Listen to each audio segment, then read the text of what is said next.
네, 강프로입니다. 자, LNF 오늘 1.7% 상승 마감이 됐습니다. 양극재 업체들이 전체적으로 좋지 않은 움직임을 보이고 있었는데 막판 직전, 그쵸? 장 마감 전에 한 2시 반 이후에요. 2시 반 이후에 강하게 수급이 들어오면서 상승 전환이 됐고요. 거의 한 플러스 4% 정도까지 올라갔는데 그 힘을 입어서 에코프로 BM도 3%까지 약세폭을 줄였고 포스코 퓨처엠도 2%대까지 약세폭을 줄였습니다. 자, LNF는 2차 전지 관련주, 특히나 양극재 업체들 중에서 가장 약했죠. 근데 오늘은 제일 강했습니다. 이런 일이 왜 벌어질까요? 먼저 하락했기 때문입니다. 상대적으로 가격대가 쌉니다. 자, LNF가 약한 이유는 그쵸? 다 밝혀졌어요. 테슬라와의 관계, 그쵸? 테슬라에서 뭔가 좀 고객을 다변화시키지 못했다는 그 위험성을 가지고 있고요. 그리고 수직 계열화가 조금 부족하다는 점. 에코프로 BM 같은 경우에는 수직 계열화가 정확하게 이루어져 있고 그 포스코 퓨처엠, 그쵸? 홀딩스부터 내려오는 이 퓨처엠과의 관계, 그쵸? 그리고 공장을 짓는 DX까지 이런 부분들이 전부 다 이렇게 순차적으로 다 진행이 되는데 LNF가 그런 부분이 조금 약해요. 생산량 측면에서 보잖아요. 그러면 최종적으로는 포스코 퓨처엠이 2030년에 가장 높은 생산성을 가지고는 있습니다. 그런데 지금만 봐서는요,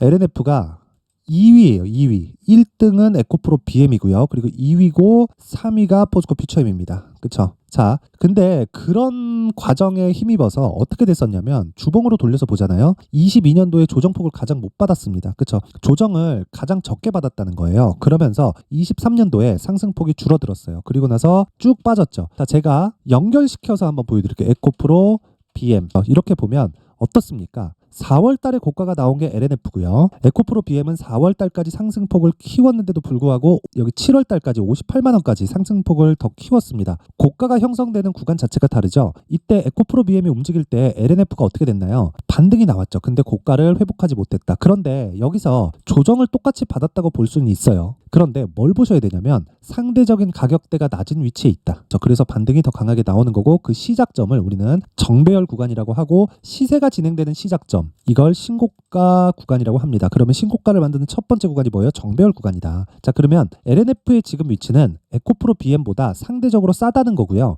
그랬을 때 최종적으로는 우리가 에코프로 BM 쪽으로 옮겨가야 되는 게 맞아요. 그리고 에코프로 머티리얼즈와 함께 보유를 했을 때 수익을 극대화시킬 수 있습니다. 근데 지금 당장에서는 상대적으로 낮은 가격 위치에 있는 그쵸 에코프로 BM이 아니라 이쪽으로 진입하는 게 단기적으로는 수익을 더 크게 볼 수 있다. 그러면 에코프로 BM을 기준해서 LNF와 에코프로 머티리얼즈의 가격대를 내가 잡았을 때 수익을 최대치로 끌어올릴 수 있다는 겁니다. 물론 다른 종목에 대한 움직임이나 그런 부분도 필요하지만 제가 말씀드리고 싶은 내용은 딱 한 가지입니다. 주식시장에서는 가격이 먼저 반영한다. 근데 그 가격은 상승할 때도 마찬가지지만요. 하락할 때도 마찬가지예요. 하락할 때도. 그렇기 때문에 하락하는 부분을 감안했을 때 LNF의 지금 가격은 이미 최악의 상황을 반영한 그런 상태입니다. 테슬라가 그쵸? 갑질을 하겠죠. 그쵸? 유명하잖아요. 가격을 후려치는 걸로. 그쵸? 이런 부분을 아무리 하더라도 기본적으로 양극재에 대한 마진율을 거의 한 7% 정도선은 계속해서 유지가 됩니다. 물론 이거보다 낮아질 수도 있고 높아질 수 있는 그런 상황도 있어요. 그런데 이건 리튬 가격이 움직이기 때문에 그런 거고요. 평균치인 7%에 수렴할 것이기 때문에 LNF의 지금 주가는 싼 것이 분명하다. 하지만 주식시장에서 가장 강한 건 비싼 주식이 더 갑니다. 그렇죠? 그러면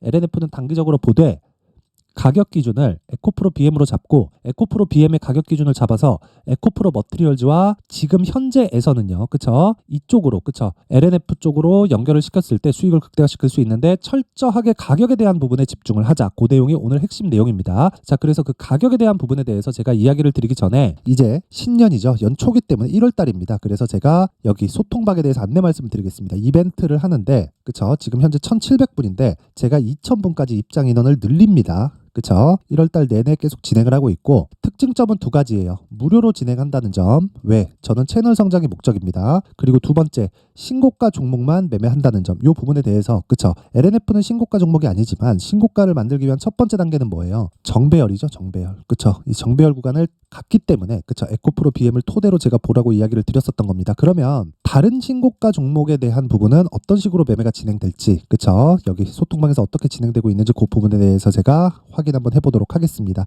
자, 여기 보시면 1월 15일 그쵸? 1월 15일 시장가 매수 정확하게 8시 51분 장시작 전입니다. 어떻게 됐습니까? 장시작 전에 시장가 매수를 해라. 뭘 하라는 거예요? 그쵸? 시가에 그냥 때려 사라는 거죠. 그쵸? 그랬을 때 어떤 움직임이 나왔을지 한번 보겠습니다. 동방을 한번 보면 오늘 상한가 마감이 됐습니다. 그쵸? 왜 이런 일이 벌어질까요? 그쵸? 그냥 가격이 먼저 반영하기 때문에 그렇습니다.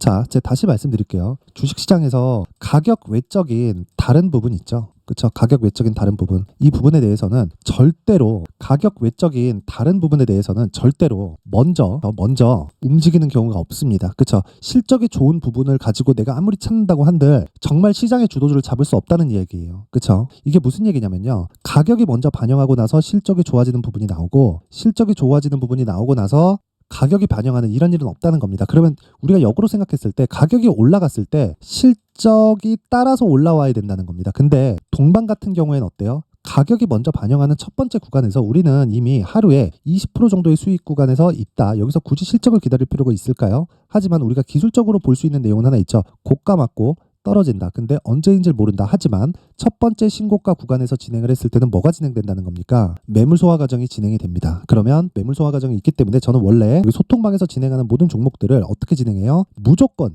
이건 그냥 무조건입니다. 스윙으로 진행을 하는데 동반 같은 경우에는 첫 번째 신고가 구간이기 때문에 매물 소화 과정을 거치는 과정을 내가 봐야 돼요. 그래서 내일 시가의 정리 예정입니다. 어쨌든 오늘 20% 정도의 수익 구간 그리고 내일 점상을 가게 되면 그냥 보유. 그렇죠? 만약에 완만하게 뭐 한 5%에서 10% 그거보다 더 높더라도 한 10% 15% 정도까지 갭이 뜨더라도 나는 매도하고 나온다. 그렇죠? 자, 그러면 다른 종목에 대해서 어떻게 진행되는지 보겠습니다. 1월 12일 저 롯데정보통신, 흥하해운 그렇죠? 이렇게 두 종목이 진행됐는데 전체 한 세 종목만 보겠습니다.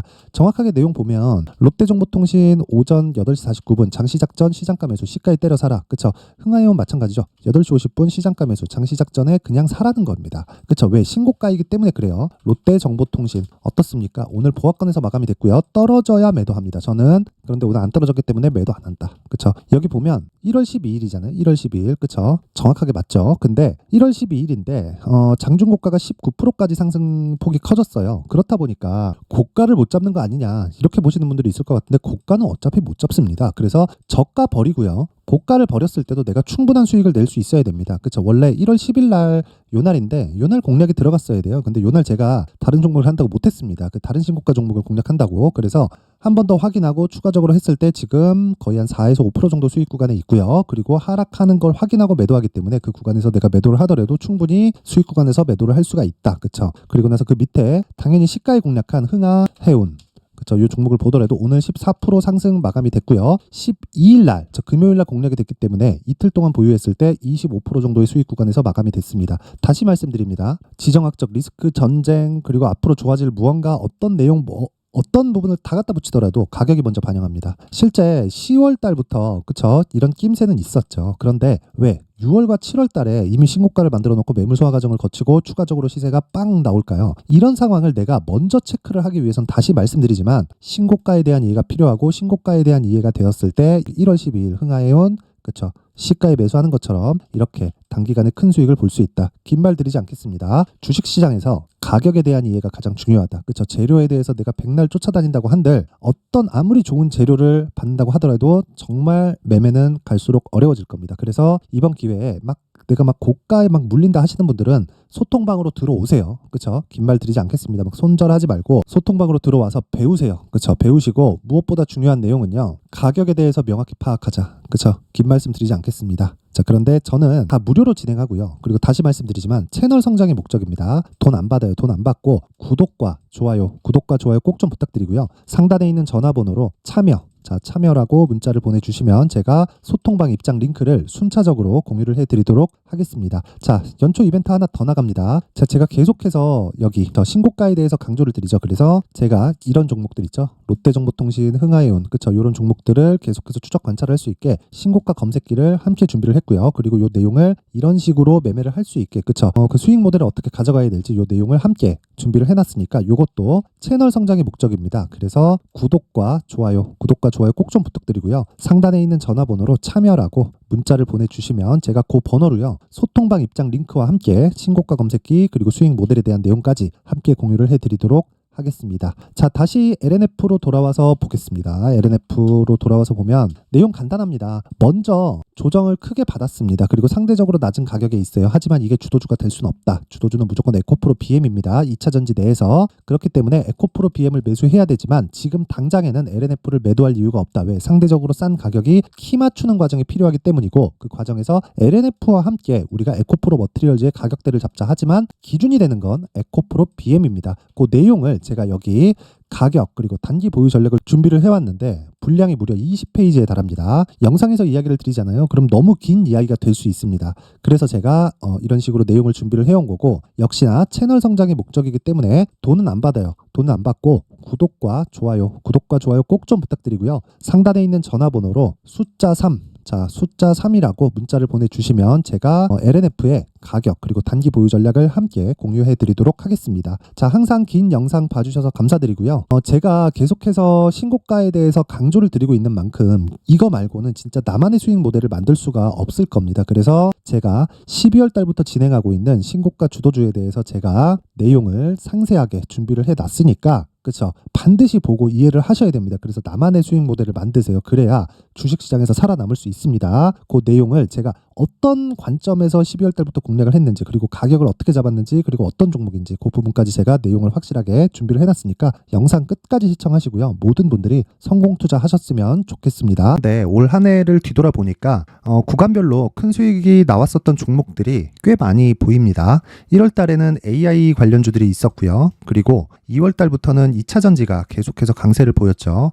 그리고 나서 3월 달이 되니까 AI 반도체 관련주들이 신고가를 만들면서 5월 달부터 시세를 큰 폭으로 냈죠. 저가부터 따진다면 한미반도체와 같은 종목들도 올 한 해 6배 정도의 시세가 나왔습니다. 혹시라도 올해 수익을 보지 못하신 분들이 있다면요, 어떻게 시세가 움직이는지 반드시 익혀 놓으셔야 되고요. 만약에 그런 부분이 아직 준비가 되어 있지 않다면 어중간한 종목들 사고팔고 하지 마시고요. 딱 한 종목에 비중을 제대로 넣어서 확실하게 수익을 보는 방법이 필요합니다. 그래서 제가 23년 12월 달 강프로의 대시세 종목을 준비를 해왔고요. 이 종목은 대기업을 상대로 안정적인 매출 구조를 갖추고 있는 데다가 이 규모가 40%를 넘나들고요. 호황기 때는 50%를 넘나드는 역대급인 이익 구조를 갖추고 있어서 대체 불가능한 기업이라고 보셔야 됩니다. 지금 현재 주요 거래처는요, 삼성전자, 인텔, 하이닉스, TSMC, 엔비디아까지 모든 반도체 업체를 고객사로 확보하고 있는 상황이고요. 이 재무제표 상황을 보면요, 이익률 자체가 넘사벽인 걸 알 수 있습니다. 넘을 수 없다는 거겠죠. 첫 번째 급등 포인트를 보면요, 앞서서 보여드렸었던 실적은요, 23년도 개화 시기에 접어들었었던 AI 반도체 실적이 포함되지 않은 실적입니다. 그런데 올 한 해 개화 시기에 접어들었었던 새로운 반도체 실적치가 더해지면요, 질적인 성장보다 양적인 증가가 함께 이루어지게 되고요. 그런 부분을 한미반도체가 이미 시세로 보여줬죠. 저가부터 6배 강세를 보인 상황이 있습니다. 강프로의 무료 소통방이죠. 어떻게 매매를 했느냐? 5월 25일 날, 그쵸? ISC를 49,800원에 매수를 했고요. 그리고 나서 2달도 되지 않아서 한 100% 정도의 수익을 만들어냈습니다. 근데 6월 2일 날 내용 한번 확인해 보시면, 한미반도체 26,000원까지 올려서 잡겠다는 내용이 있죠. ISC와 함께 새로운 반도체 관련 종목입니다. 이때 당시 가격이 25,650원이었는데 그냥 올려서 잡으라는 거겠죠. 지금 현재 한미반도체 가격이 62,000원인 걸 본다면요, 항상 주가는요, 신고가 이후에 공략하는 것이 좋고, 그랬을 때 단기간에 100% 수익이 가능한 구조를 만들 수 있습니다. ISC도 그렇고 한미반도체도 마찬가지예요. 당연히 에코프로도 마찬가지입니다. 두 번째 급등 포인트를 보면요, 개인용 PC를 비롯해서 서버, 클라우드, 그리고 우리가 사용하는 스마트폰까지 기본적인 PC 구조와 동일하고요. 새로운 반도체의 구조도 동일한 구조를 갖추고 있습니다. 근데 한미 반도체의 상승 이유도요, 이러한 구조가 동일하게 진행되기 때문이고, 이 구조는 절대로 바뀔 수가 없습니다. 11월 달에 새로운 뉴스가 나왔습니다. 온 디바이스까지 더해지면 비메모리의 사용처는 계속해서 증가할 것은 너무 당연한 이야기고요. 그런 부분을 감안했을 때 이 기업은요, 질적인 부분에 대한 성장이 아니라 양적인 증가까지 이룰 수 있는 상황이 된 겁니다. 한미반도체의 시세를 보면 아직은 굉장히 저렴한 상태를 유지하고 있고요. 세 번째 상황을 보면요, 엔비디아의 실적인데요, 이건 올해 초 대비해서 4배 정도의 상승폭이 나왔고요. 주가도 그 정도가 당연히 올랐죠. 주식 투자를 할 때는 예상하는 게 아니라 확정치를 보고 매매를 해서 수익을 낼 수 있어야 됩니다. 앞서서 제가 보여드렸었던 내용인 ISC도 그렇고요, 한미반도체도 그렇고 확정된 내용이 있었죠. AI에 대한 개화 시기에 맞춰서 삼성전자와 SK 하이닉스가 강세를 보이는 구간이 있었고요.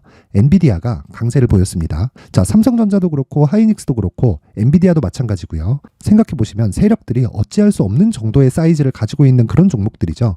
그렇기 때문에 제가 계속해서 이야기를 드리는 겁니다. 확인하는 데는 확정치가 필요하다고요. 엔비디아 실적만큼 확실한 재료가 있을까요? 엔비디아의 실적의 증가세는요, 앞으로 다가올 AI 반도체의 수요 증가가 있을 수밖에 없다는 거고, 그리고 그에 맞춰서 단가는 폭증하고 있는 상황인 게 엔비디아의 실적을 보면 알 수 있고요. 그리고 삼성전자와 SK 하이닉스로 연결이 되고요. 그래서 한미반도체가 올라온 그런 상황입니다. 한미반도체만큼 추가적으로 상승할 수 있는 종목이 있다는 게 하이닉스를 포함해서 삼성전자의 시세 그리고 엔비디아의 실적을 보면 알 수 있고요. 그래서 준비한 4분기 대시세 종목, 내년 초까지 강세를 보일 수 있는 종목을 준비를 해왔습니다. 어렵게 생각하지 마시고요. 기본적으로 신고가 구간에 있는 종목이기 때문에 하락에 대한 저항성은 충분히 갖춰져 있는 종목이고 이미 시세가 시작이 됐습니다. 자, 무엇보다 중요한 건 얼마에 사는 걸 텐데 제가 그런 부분까지 상세하게 준비를 해놨으니까 영상 상단에 있는 전화번호로 대시세라고 문자를 보내주시는 분들에 한해서만 무료로 공개를 하도록 하겠습니다. 매매하는 과정에서 수익이 잘 안 난다 하시는 분들은 이 종목 딱 받아가서 큰 수익 내셨으면 좋겠습니다.